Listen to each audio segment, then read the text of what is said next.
What if I told you that you are living right now in the aftermath of a real global, highly advanced civilization called Tartaria, and that it was deliberately erased from history on purpose? I mean, it's a massive claim.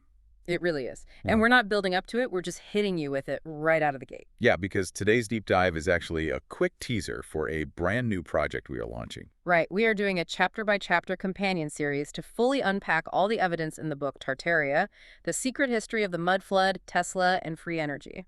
And honestly, the author and narrator of the book, I am Azazel, his approach is, well, it's completely unique. Oh, yeah. Reading it or listening to it, it doesn't feel like a textbook at all. No, not at all. It feels way more intimate, like you're sitting next to him in this, like a rainy attic by a fire. Yeah, looking at a wall covered in old photographs and red string. Exactly. He's got this intense, thriller-like storytelling style that totally separates it from anything else in this genre. So let's pull on some of those red strings. Let's talk about the vanished empire. Right, the maps. So Azazel immediately hits you with these 16th century maps and a huge entry in the 1771 Encyclopedia Britannica. Wait, like the very first edition? Yeah, the first edition. And it shows this sprawling Tartarian empire.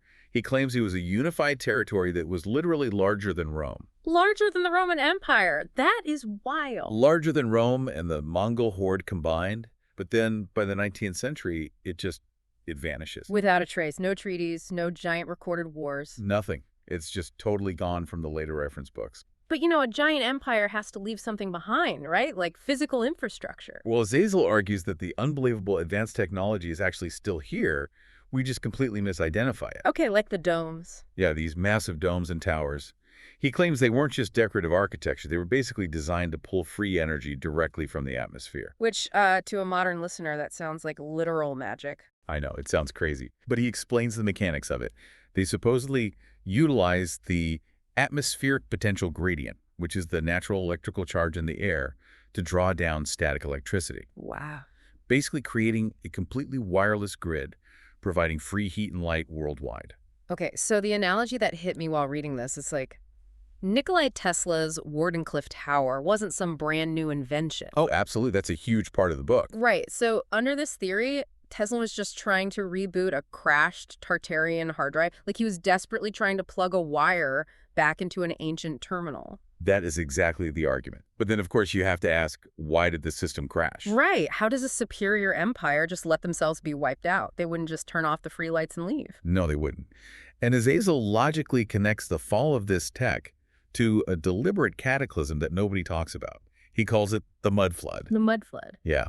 The book details a mechanism involving soil liquefaction, where an engineered event basically caused the solid ground to temporarily lose its strength. So it just behaves like a liquid. Exactly. In a single night, the ground floors of buildings worldwide supposedly just sank into the earth. Just burying all the evidence. Burying it all. Which obviously brings up the ultimate question, right? Cui bono.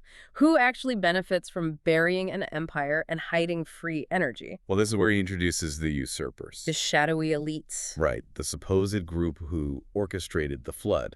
Hmm. Because if you bury the old free grid... You can meter the new energy. Exactly. You meter it, you sell it back to the survivors, and you lock humanity into a modern matrix built entirely on debt. Man, it really forces you to look at the world from a completely different angle. It does. And he leaves you with this really haunting visual to look for in your own city. Yes, the basement windows. Next time you walk past an old downtown building, look closely at the ground. Look at the half-buried basement windows. And just ask yourself, why on earth would anyone build a 10-foot stone archway completely underground? It's hiding right in plain sight.